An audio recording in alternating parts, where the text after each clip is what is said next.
मी पारू तुमचं सगळ्यांचं स्वागत करते माझ्या पारूच्या लाईफस्टाईल चॅनलमध्ये। तर हे काशी फळ आहे अर्धा किलो आणि याला मी चांगलं बारीक चिरून घेतलेलं आहे। आणि त्यासाठी लागणारे हे बघा, हे एक आल्याचा तुकडा आहे, त्याचे छोटे छोटे काप करून घेतलेले आहे। 10-12 हिरव्या मिरच्या, लसूण, अनेक टमाटर, कोथिंबीर, कढीपत्त्याची पानं इतकं सारं मी घेतलेलं आहे।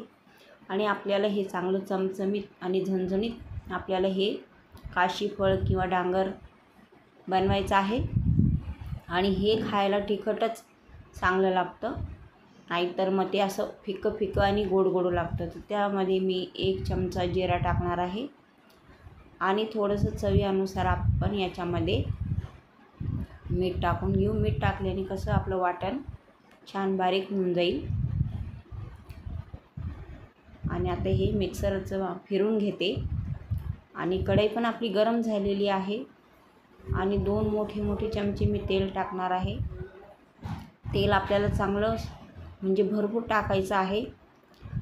आणि हे बघा, तेल गरम झालं, मोहरी पण आपली तडतडायला लागलेली आहे। आणि आता मी थोडंसं 1 चमचा जिरं पण टाकेल। जिरं आणि मोहरी चांगली तडतडली की त्यामध्ये मी कढीपत्त्याची पानं टाकून घेईल। कढीपत्ता तेलात गेला की नुसतंच नाचतो बघा। हे बघा, आता त्याचं नाचणं थोडंसं शांत झालेलं आहे। तर मी आता त्यामध्ये हे टमाटर टाकून घेईल।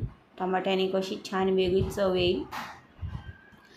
कोणी कोणी याच्यामध्ये मेथीचे दाणे पण टाकतात। मेथीचे दाणे आणि अशा लाल मिरच्यांची पण कधी याला फोडणी दिली तर खरंच खूप छान लागतं। पण माझ्याकडे हे दोन्ही पण नव्हते म्हणून मी नाही टाकलेलं आहे। पण हे टाकून बघा, याच्यामध्ये थोडीशी चव वेगळीच लागते आपल्या काशी फळाची। हे बघा, आता टमाटर चांगलं नरम झालेलं आहे, तर मी 1 चमचा त्याच्यामध्ये हळद टाकलेली आहे। आणि हे हळद आणि टमाटर चांगलं आपण त्याला परतू देऊ। आता हे चांगलं परतल्यानंतर आपण जी हिरवी चटणी मिक्सरमधून फिरून घेतलेली होती ना, हे टाकून घ्यायची। आणि हिरवी मिरची ही खूप तिखट आहे आणि मी हे तिखटच बनवत आहे, नाहीतर मग हे तिखट नाही लागलं तर असं म्हणजे चव त्याची इतकी छान नाही लागत। म्हणून हे जरा झणझणीतच आपल्याला काशी फळ बनवायचं आहे। आणि या काशी फळासोबत मी ना गरमागरम पुऱ्या बनवणार आहे। आणि पुरी आणि काशी फळ आज असं बेत आहे आमचं। पण मी तुम्हाला फक्त काशी फळचीच रेसिपी दाखवणार आहे, पुऱ्या नाही दाखवणार आहे। मिरची आपली चांगली एकदम छान असं तेल सुटेपर्यंत आपल्याला चांगली परतून घ्यायची आहे। तिचं पूर्ण कच्चापणा निघून गेला पाहिजे, नाहीतर मग ते अशी थोडीशी त्याच्यामध्ये ढास मारते जर मिरची चांगली तळून नाही घेतली तर।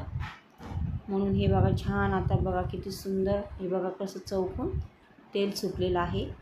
तर त्यामध्ये मी आपले हे काशी फळचे फोडे टाकून घेणार आहे खूप। आणि ह्या दिवसामध्ये पावसाळ्यामध्ये ना काशी फळ खूप येतात आता मार्केटला। तर ही छान भाजी आहे, आपल्या महाराष्ट्रामध्ये खूप खाता याला। आणि प्रत्येक विभागामध्ये कशी कशी म्हणजे तुमच्याकडे कशा पद्धतीने बनवता हे पण मला कमेंटमध्ये नक्की सांगा। मी तर अशीच बनवत असते, साध्या आणि सोप्याच पद्धतीने, म्हणजे जास्त काही टाकत नाही याच्यामध्ये। तर आता हे सगळं आपल्याला टाकून घेतलेलं आहे। आणि त्यामध्ये आता चवीनुसार अजून मीठ टाकणार आहे। मिरच्यांमध्ये पण घेतलेलं होतं आणि याच्यामध्ये पण आता हे मीठ टाकल्यानंतर आता ही चटणीमध्ये आपल्याला हे सगळं मिक्स करून घ्यायचं आहे। चांगलं खालीवर खालीवर करून सगळं पूर्णपैकी याला आपलं हे म्हणजे तिखट लागलं पाहिजे मिरचीची ही चटणी। तर बघा, दिसतं पण खूप छान ना, हे आपलं याच्यासारखं कोणी म्हणन ते आपलं काय म्हणतात त्याला, फणसची भाजी येते ना त्या पद्धतीने। फणस पण असा दिसतो, पण तो पांढरा शुभ्र दिसतो। हा याचा कलर खूप आहे आणि हा देवडांगर आहे, त्यामुळे याची चव खरंच एक वेगळीच असते। ती चक्री काही एवढी छान लागत नाही खायला, पण हे देवडांगर ना खरंच खूप सुंदर लागतात। आता श्रावणमध्ये ते इथून खूप येतं हे मार्केटला, मंडीमध्ये विकायला. तर आपण याच्यामध्ये अजिबात पाणी नाही टाकणार आहोत. मी वरती जो ताट ठेवला आहे ना, त्या ताटातच आपण पाणी ठेवलेलं आहे. आणि थोडंसं त्याच्यामध्ये आपण शेंगदाण्याचं पण कूट करून घेऊया त्यात टाकायला. आणि हे बघा, आता चेक करूया. बरंचसं आपला काशीफळ आता शिजलेला आहे. आणि त्यामध्ये मी हे आपण जे काढलेले आहे ना शेंगदाण्याचं कूट टाकणार आहोत. त्याने पण चव खूप छान लागते.